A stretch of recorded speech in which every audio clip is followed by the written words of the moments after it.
Hi everybody, it's John Watkins. This is part 4 of our video series on Viking's London, Paris, and D-Day cruise. And it's that time. It's time for our final evaluation and final grade. Do you want to take this cruise, or might you not want to take it? Well, there are reasons pro and con, and we're going to cover those in this video. This video is in a presentation series. I apologize for that, but there's a lot of information in this video, and I think it's probably the most efficient way to provide it. So let's get on with the show. Okay, so let's get into why you might want to take this cruise and why you might not want to take it. Some general reasons why you might want to take it. First of all, Viking plans everything, for the most part. The excursions were generally good.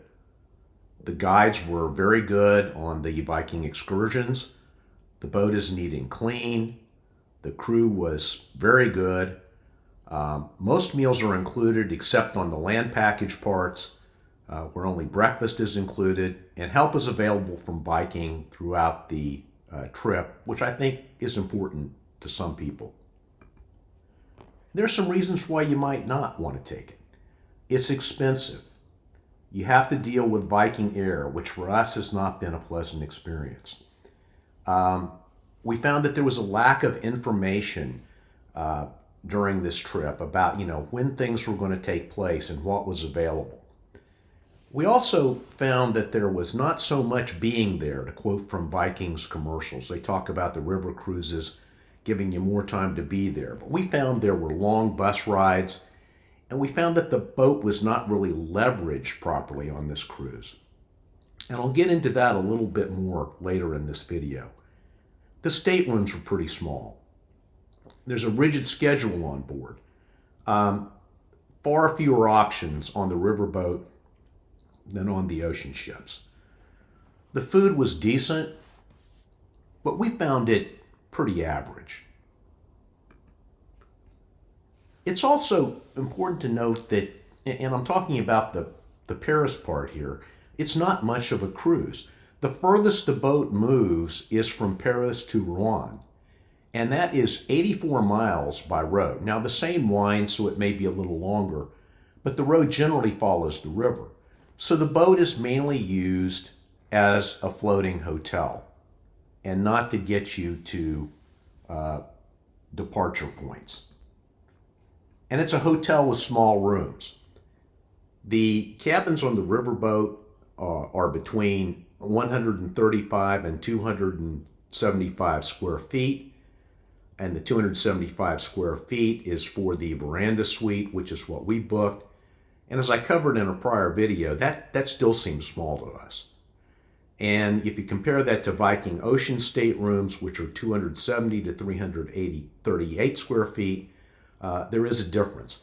And for some reason, to us anyway, the ocean suite just seemed more open and bigger. And I think one of the things I mentioned was that the boat did not seem to be very well leveraged here. What if you took the land part in France, the part in France by land? And I'm going to use the Normandy American Cemetery as kind of a landmark. If you went from Paris to the Normandy American Cemetery by road, it's 178 miles or 286 kilometers. Now, if instead of taking the boat you stayed in Cannes, for example, you'd have to travel 146 miles to Cannes, and then Cannes to the Normandy American Cemetery is only 33 miles, or about 40 minutes. So Cannes is a great base for exploring the Normandy beaches. And there are accommodations available even closer to the beaches in Arromanches and other towns. Now compare this to the Viking excursions that we took. One excursion was from Rouen to the Normandy American Cemetery. I'm actually just using that as a landmark, not the actual location. It's one of the locations we went. That's 111 miles. Compare that to from Paris. It's only a very short difference in distance. And then one of the excursions we took was from Vernon to the beaches, and again using the Normandy American Cemetery as a landmark. That's 135 miles, or 217 kilometers.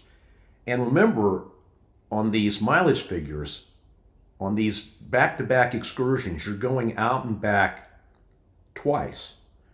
So each day it's, over 200 miles on a bus. Now remember, Viking does have the overland option, which avoids one trip out and one trip back, and that might be a good option for people to consider. It wasn't explained to us before we booked, as I said in the earlier video, but it's good to remember that option. What if by land in London? Well, it was a land package.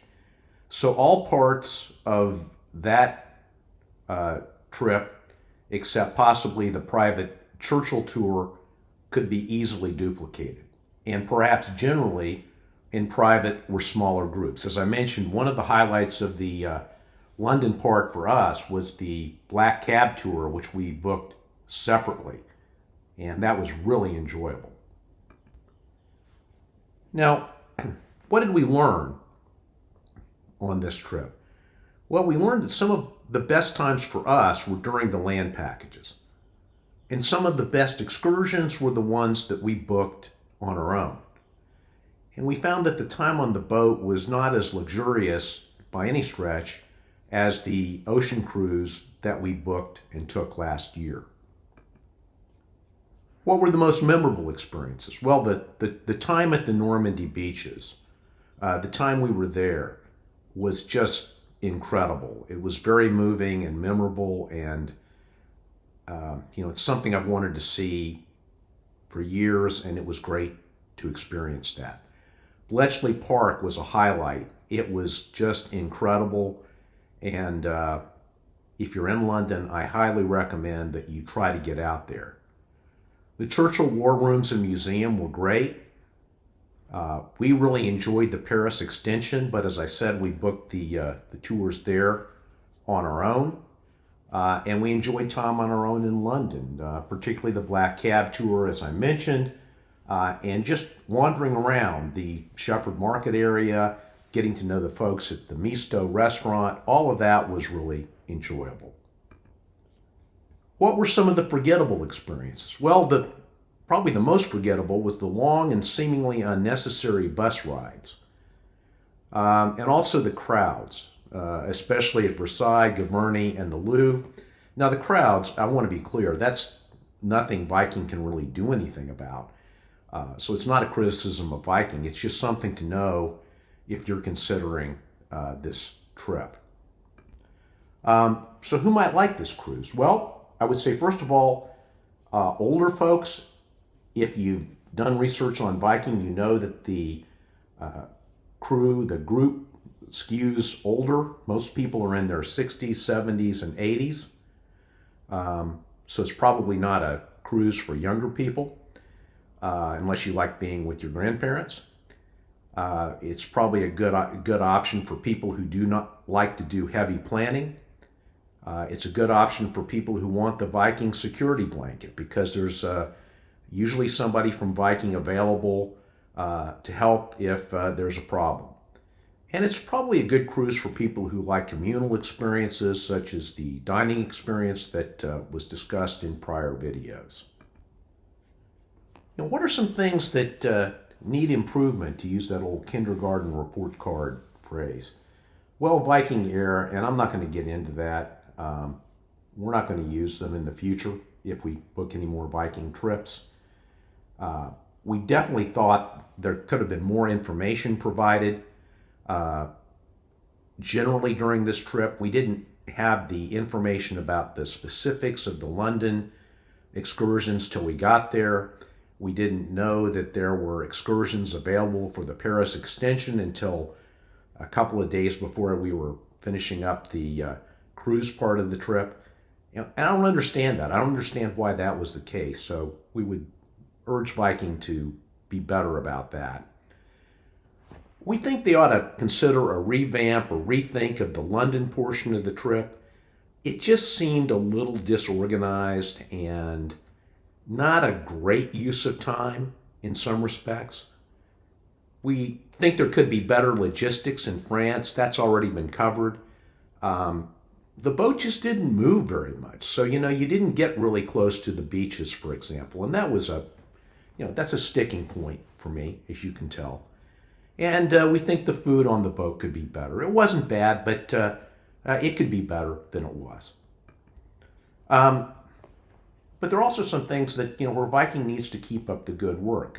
The service on board was great. The selection of guides was excellent on the Viking sponsored excursions.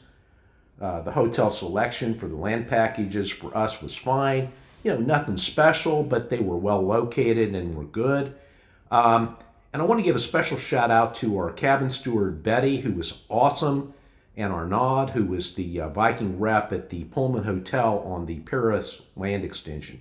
He was incredibly helpful, and really appreciated having him around. So what's our final grade? Well, for the total trip, I give it a 90, an A-. It was an enjoyable trip. For the cruise portion, I give it an 83 or a B. And that may surprise some people, but I think it's a pretty honest grade, at least based on what we were expecting and what was delivered. It was okay. It could have been better in a lot of respects.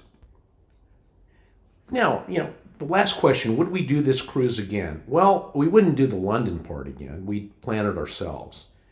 We might do the Paris and D-Day part as first-timers.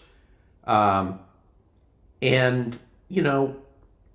it's something to consider. I think if you're considering this cruise, you really ought to consider maybe just doing the Paris and D-Day part of the trip.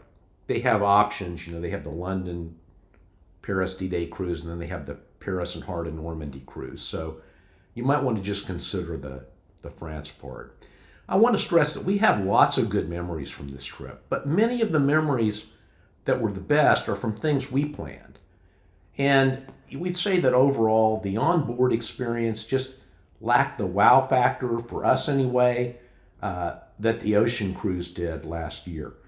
And this cruise did not sell us on the river cruise option, particularly considering the small cabins and really the lack of the ship moving anywhere very much. It might be a better option for cruises where you're actually going from a significant distance and you're seeing different towns. But this cruise, for us anyway, did not sell us on the river cruise option. So that's the report from our point of view. I want to stress that it's just our opinion. We're obviously not paid or compensated by Viking. I think if we were, you'd expect a better grade. But it's just our opinion, and I think other people probably had a similar view of the trip, and I think many other people probably really enjoyed it. So, make up your own mind, but hopefully this information is helpful to you. I want to bring up a couple of points about things that are mentioned in the video. First, on the grades. The overall grade of A-, the 90, includes parts of the trip that we planned, and that brought up the grade for the entire trip. The Viking part, as I said, was a B. A solid B, but it could have been better. For people who have cruised on Viking's ocean cruises, I want to stress that the experience on board is not really all that similar in many respects to the ocean cruises. You just don't have all the options. And just as an anecdote, for at least a month after we got back from the Viking ocean cruise last summer, my wife and I would discuss how much we wish we were back on the Saturn. Well, we haven't ever discussed since this trip, wanting to be back on the rad grid. Not that it was a bad experience, but it just wasn't something we have an immediate desire to repeat. I referred to the ocean cruise as being like in a floating Ritz-Carlton. This cruise, I would say, would be more like being in a floating Best Western, and a Best Western with kind of small rooms. So that's kind of the reason I think that we probably aren't going to do any more river cruises. But this river cruise in particular, I think, has some issues, and you really want to think through whether you'd be better off with a land package, or at least just doing the Paris portion of this cruise. Now, if you want that Viking security blanket and you want to know that everything's going to be okay and it's going to be pretty good, then you may want to just follow the Viking way and do it with them. But for this particular cruise, I think we would do it differently, or at least a large part of it differently, if we had to do it again. So those are the final thoughts. Again, it's just our opinion, and others probably feel very differently. Make up your own mind, and happy cruising.